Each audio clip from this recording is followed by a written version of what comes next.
Welcome to the Explainer. I am so thrilled to have you here today. So think about language for a second. If you were building a massive, beautiful house, you couldn't just start with a roof or the paint, right? You'd absolutely need fundamental building blocks. Well, in English, those ultimate foundational bricks are nouns. Today, we're going to master them, organize them, and figure out exactly how they hold up our sentences. I mean, imagine trying to communicate without your most basic materials. Let's see what that would actually look like. Okay, let's dive into this. Just look at this sentence. Blank borrowed a blank from the blank. It is completely impossible to understand what's happening here. The structural integrity has totally collapsed. But if we just insert our building blocks, Ayesha borrowed a book from the library, boom, suddenly we have a perfectly clear picture. Without nouns naming the people, the things, and the places, our sentences just crumble. So let's actually define our terms. A noun is essentially the ultimate naming word. It actually comes straight from the Latin word nomen, which literally just means name. Anytime you're asking questions like, who did this, or what fell off the table, or which place do you want to visit, the answer is going to be a noun. It is the absolute foundation of our linguistic building. Here's our blueprint for today's explainer. First up, the foundation, where we'll cover the definition. Second, the materials, looking at the different kinds of nouns. Third, the laborers, checking out noun jobs. And finally, the inspection, where we'll fix some common mistakes. All right, let's break ground on section 1, the foundation. When you're inspecting a sentence, you really never want to rely on guesswork. So here is a foolproof 5-step methodology for spotting nouns out in the wild. First, ask yourself, who or what is the sentence even about? Second, look for obvious naming words, people, places, things, animals, or ideas. Third, check for articles, words that come immediately after a, an, or the, or almost always nouns. Fourth, can the word become plural, like chair turning into chairs? If so, yeah, it's likely a noun. And fifth, check the subject position. The word acting as the main subject of a sentence is usually our primary noun. Let's move to section 2, the materials, and see how this all builds together. Notice the clear dividing line here between the physical and the conceptual. On the left, we've got concrete nouns. You can experience these with your 5 senses. You can literally see a bird, taste an apple, or physically touch a chair. But on the right, we have abstract nouns. These name ideas, qualities, or feelings. You can't physically put wisdom in a box or weigh courage on a scale, right? Whenever you're stuck, just ask yourself this critical question. Can I physically touch it? We also need to sort our materials by how we measure them. Let's look at countable nouns first. These are individual items, like a book or an apple. You can have 1, 2, or 3 of them, and you'd use words like a, many, or few to describe their amount. On the other side, we have uncountable nouns. These are bulk substances or concepts. Think water or sugar. You can't really ask for 2 waters in strict grammar. You have to use different measurement words like much, some, or little.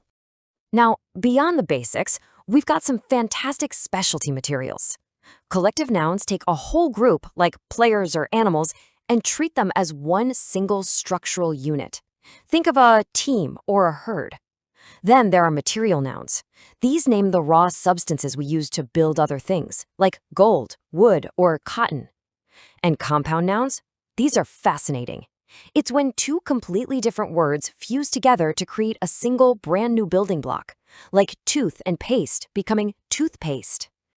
Let's shift gears to section 3, the laborers, and look at noun jobs. See, a word is a noun not just because of what it means, but because of the specific labor it performs on the construction site of a sentence.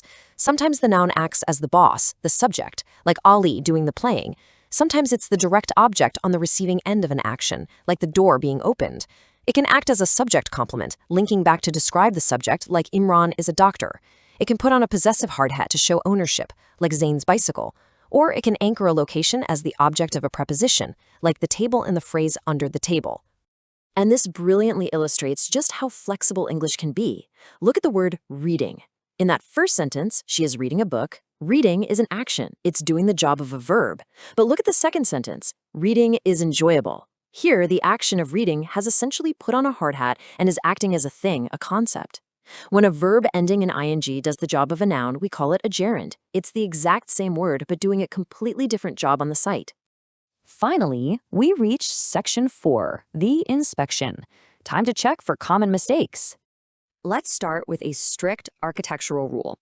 Common nouns, which name general things like city, don't need capitalization unless they start a sentence. But proper nouns, which name particular specific places, people, or days, like Pakistan, Karachi, or Monday, they absolutely require the structural support of capitalization. Writing Pakistan with a lowercase p is a fundamental structural failure. You just can't do it. Now, here is a structural trap that catches so many people, especially on exams. Remember our bulk uncountable materials from earlier? Words like information and advice are uncountable. You cannot treat them like countable items by just slapping an S on the end or using words like many. Saying informations and advices is structurally unsound. It must always be some information or much advice. Next up on our inspection list is a pretty dangerous confusion between quantity and ownership.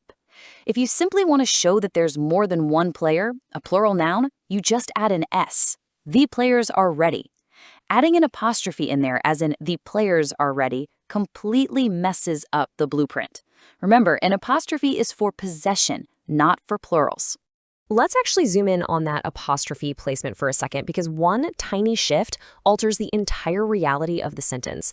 Look at the top example. The players' coach arrived with the apostrophe after the S. This means a whole team of players shares one coach. But look at the bottom example. The players' coach arrived with the apostrophe before the S. That implies only one single individual player owns this coach. Literally one punctuation mark completely rewrites who owns what.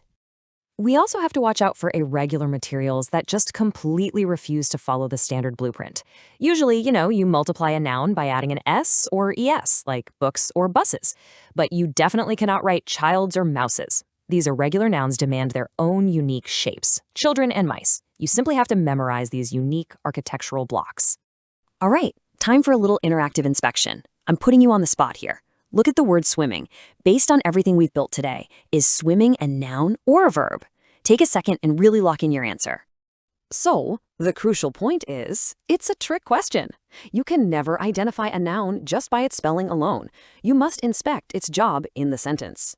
If I say swimming is healthy, swimming is acting as a concept. It's the subject of the sentence, so it's a noun. But if I say they are swimming, well, that describes an action in progress, so it's a verb. Always look at the function, never just the form. Let's look at one final practical test of our knowledge.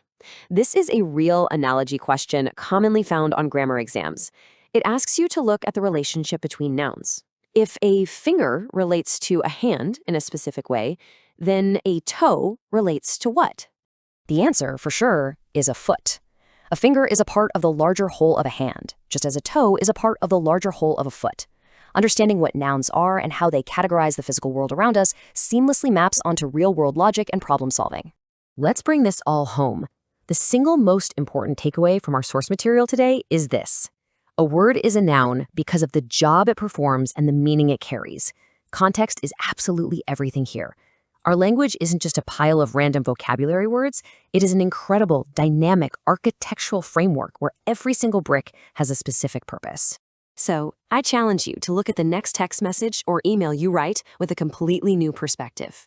If words are just tools, how structurally sound is the house you're building with them? What naming word jobs are you going to spot in your own sentences today? Thanks for joining me on this explainer, and I'll see you next time.